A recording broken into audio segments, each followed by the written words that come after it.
Directed by Andoy Ranay, team in nationwide. Okay, ayan po ang full trailer. Nakaka-affect talaga. Ben, as we near the grand opening sa Wednesday, how does it feel? How do you guys feel about ilang days na lang and we're 7 days to go before the nationwide opening? How does it feel, Bebe? Please. Of course, it's my first film, so I don't know. Is it? You've been in the industry for, di ba, no? I've been only doing TV lang kasi. And so TV this is is my first film. And I don't know what to expect. Pero siguro, I'm very excited and looking forward to all the feedback. Correct, correct. And mas lalo na kung napanood natin. Inigo. So, I'm super excited dahil ginawa namin ito last week. So, I'm happy that it's finally going to be shown.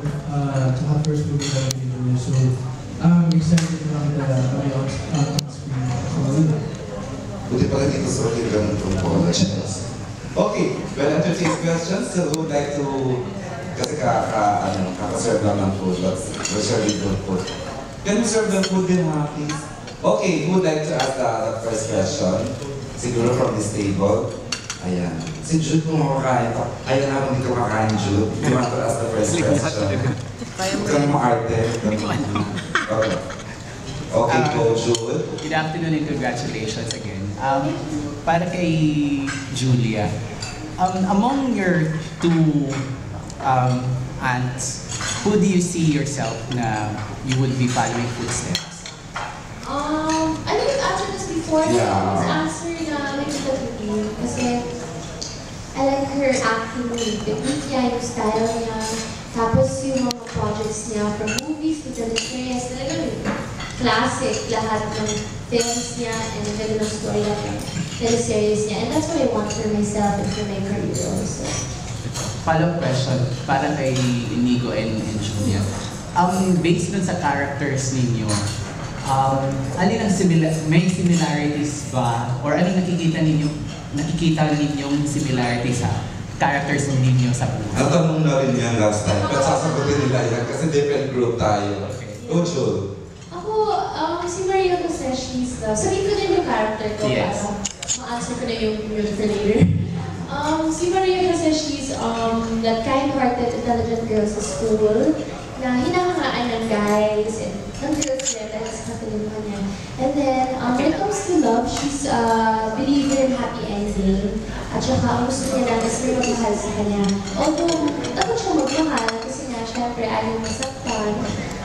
Siguro yun yung similarity namin ni Maria is that ako rin, sometimes I have my days I'm scared to fall in love or to like somebody kasi I always hard na broken heart. Okay. Okay. Inigo. si Ryan, isa siyang torpe na tao. Very close to Yeah, that's the part that's actually very similar to me. I don't know how to, basically, hindi ko kaya express yung emotions ko minsan. Minsan, inisip ko yung friendship bago yung feelings ko. I don't know if that's the right way to do it. Pero yung nakakalitan lang ako kay Ryan dahil sa part na yun. Pagiging ko. Is shy and torpid the same ba? Is it? Not necessarily. Hindi ko masabi yung totoong Scared to initiate. Okay. Initiate to make a move. Yun yung torpid. Yes. And the shy guy is? Wala, shy lang. Shy lang. Siya. Nagsasalita. Saan si Inigo? Torpe. Pinagbihan na talaga ako. Pinagbihan na talaga ako. Oy, answer that. Torpid ka ba? Torpe siya lang siya yung At 50, at what? 17?